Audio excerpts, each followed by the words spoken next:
comic, super funny. Put your hands together for Lynn Bixenspan, everybody.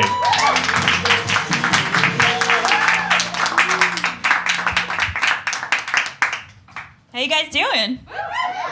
How are you really doing? All right, thank you. Thank you. I appreciate your candor. That's a good start.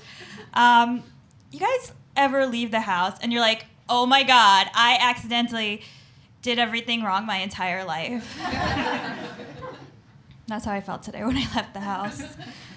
I guess this is fitting for where we are now, like in a music library. I was recently informed that my name sounds like Limp Bizkit which is probably the worst insult that's ever been hurled at me.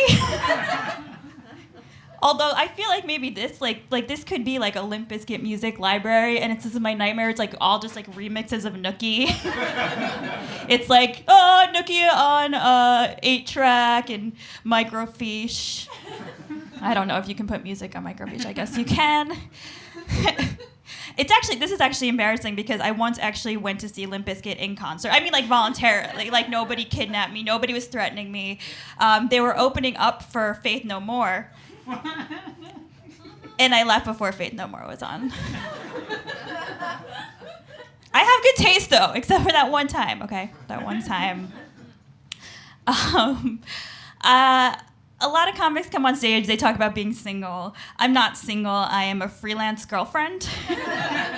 It's totally different, you guys. It's awesome. I have like unlimited time off. It's pretty sweet. Actually, well, I'm in my 30s, and for some reason I keep dating guys in their 20s.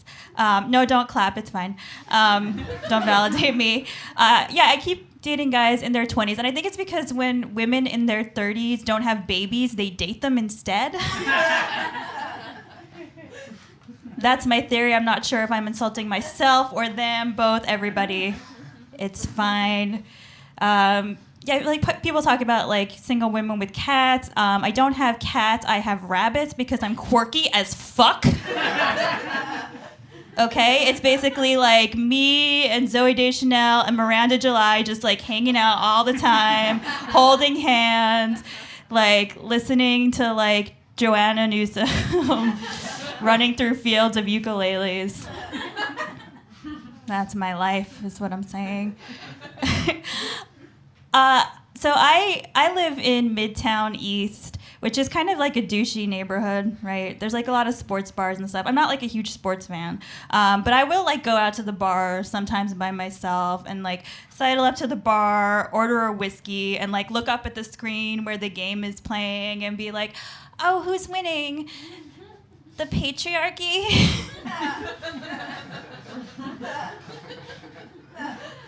Because they always are, you guys. They always are. I turned to a guy next to me. He's like wearing like a hockey jersey with the number 69, patriarchy. He's like, yeah, we are, bro. We totally are. But, you know, like, I feel like, you know, like, traditionally, obviously, like, women aren't supposed to talk about, like, politics and opinions and stuff.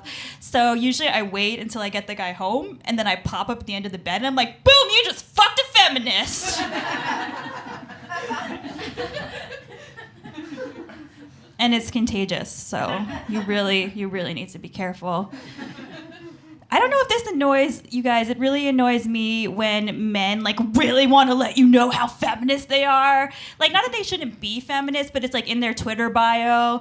Like their Twitter bio is like, I'm a technology evangelist and a feminist. That's a real bio. You can look it up. I don't know what the first thing is. Like, I feel like it's like the equivalent of if like I had to go out of my way to like let you know certain things. Like if I would introduce myself and be like, oh, hey, I'm Lynn, nice to meet you. I'm a black buddy. Or I'm like at a party, you know, networking, and I'm like, oh, hey, nice to meet you. I'm an Asian amigo. Like, you don't need to say it, you know, you can just be it. Like, you could just say, like, I'm a generic white dude with all the right liberal opinions, and, like, we'll totally get it. We'll totally get it. You should all be feminists, is what I'm saying, is basically what's going on there. You guys want to hear an impression? I have one. Okay, thank you, because if you said no, then I couldn't do it. Okay, you'll have to give me a second. I have to really get into character here. No! That was my impression of myself when you asked me to donate to your Kickstarter. I feel like, do you guys all get like so many stupid requests for Kickstarters? Like I had a guy who like emailed me about a Kickstarter. I had not seen him since my UCB level 1 improv class. It was like, hey, this is Nick and me and my improv group are going to Hawaii for a festival. Can you give us money? There's only 24 hours left, 24 hours. Like I'm gonna call him like when it's up in like 25 hours and be like, Nick, I wanted to give you money to go to Hawaii and do improv. It's gonna be like, sorry, babe. The time's up. Not taking any more money from you in my Kickstarter. And I'm like, no! It's always something stupid. Like, it's like, can you give me money? Like, I'm opening an Etsy shop where I, like, hand knit beer koozies with, like, owls with mustaches on them. Can you give me money? Oh, wait, no, what about this one? Like, I'm actually opening up an artisanal pickling shop where I pickle pickles in my asshole. Like, can you give me money? Oh wait, no, this one's better. Can you donate money to my Kickstarter? Like I'm making a documentary, and it's like about like beavers who do spoken word. Can you give me money, please? I feel like these are the same people that like okay, like if like a homeless person is like, can I have money? They're like, ew, no, I don't have any money, ew. So my proposal, I hate to get political, is that we give all homeless people their own iPads and like GoFundMe accounts. And then it's like, donate to Shoeless Joe's Kickstarter to buy a sandwich. And people are like, oh my God, that's so great, but does he sing? This is my my platform for running for president, my campaign, 2016. Thank you, GoFundMe platform. Are you guys fans of SNL? Okay, that was tepid for a room full of comedy fans. Yeah, I feel like everybody's always like, SNL's not that good now, but like I used to watch it when it was good in the real days, like when it was really good. Like, I don't know if you guys caught it back then, but I used to watch it when like the cast members were like Susan B. Anthony and Sojourner Truth. That was when it was like really fresh and political. Like, do you guys remember when Harriet Tubman was the anchor? Like, that shit was so good. Or when, like, they would do all those sketches about, like, Eli Whitney inventing the cotton gin. Like, that was real, you know? Or, like, when Beethoven was a musical guest with all those monks. That's when it was good. It's back when SNL was good. I feel like I would be scared to be on SNL, not for the reasons you might think, like it being live and getting press and all that attention. I'm actually just terrified at the end when they all come out and they like hug, that like nobody would hug me. Like I would just be in the corner, like on my phone, like checking Facebook, like, and the social anxiety would be too much for me. And Lauren would call me in and be like, I don't know, your sketches are fine, but you're really awkward at the end and nobody wants to hug you. You can still cast me if you want. I'm just telling you that this could happen. This is what I'm saying. People have been talking a lot about like street harassment in the news, and you know, I feel like I got used to it as a woman, just like walking in the street. And then I was like, you know what? I'm gonna say something about it next time instead of just like ignoring it. So I'm walking in Times Square, and a guy turns to me and he's like, "Hey, how you doing, baby girl?" And I was like, hey, you do not call me baby girl. You refer to me as baby woman, okay? So I kind of told him what was up over with that. Do you guys remember the DARE program? Yeah. Oh, I guess I like that the applause here is for like just for the DARE program. Does anybody remember what it stands for?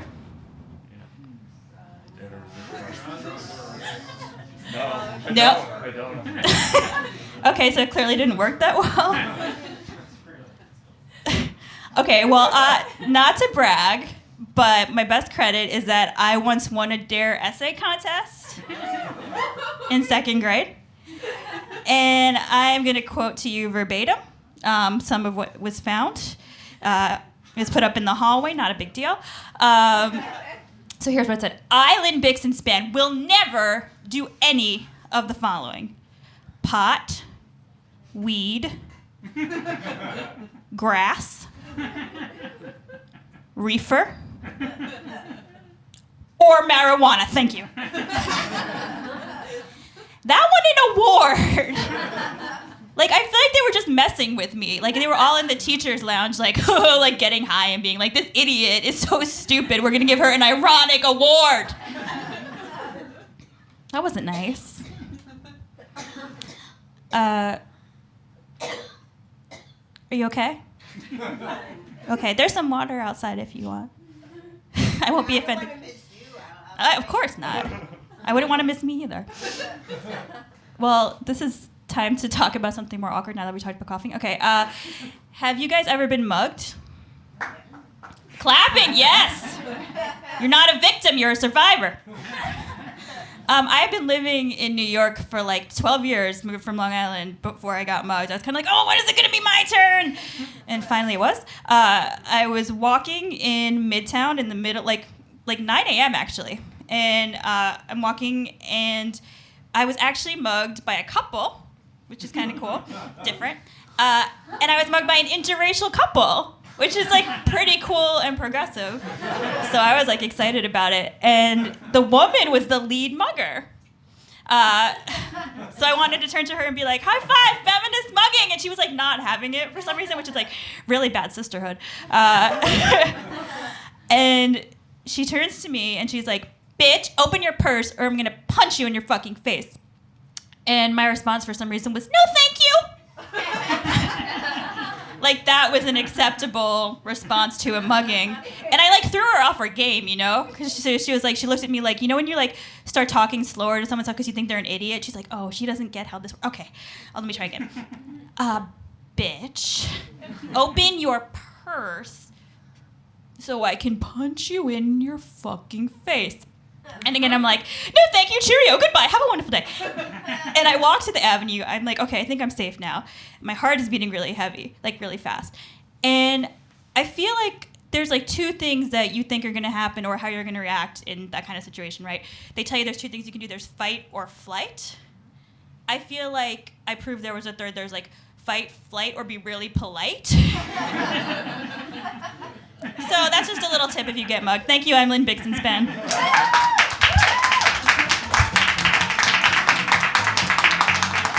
Lynn Bixenspan, everybody.